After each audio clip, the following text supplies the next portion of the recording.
This is a particularly interesting piece. It was made by a very famous potter from Oaxaca, Josefina Aguilar.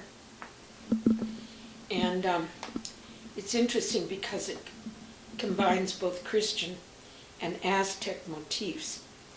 The Virgin in the center is La Soledad, Our Lady of Solitude, who's the main Virgin in Oaxaca.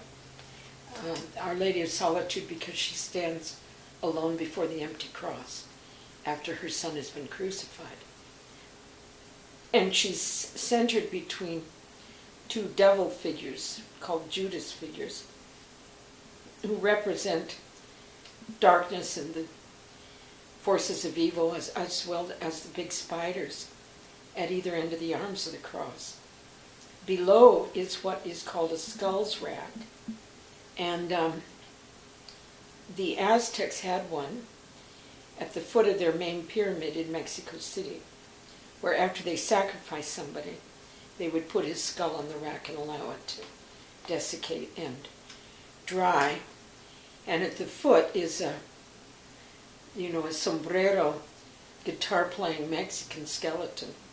And it's sort of, I find it interesting that she's kind of making fun of some of the typical iconography of how Americans want to depict Mexicans as sitting around with their sombreros playing guitars all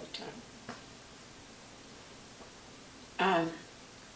In actual fact, Day of the Dead is often, it's a Christian ceremony that came to a country that already worshipped the dead in some ways.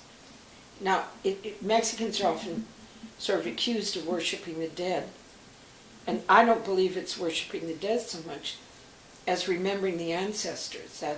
That would be a more Native American way of viewing things and valuing the ancestors and not wanting to forget them.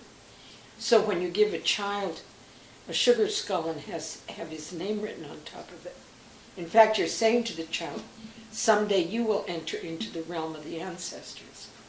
And I think this cross depicts that kind of relationship.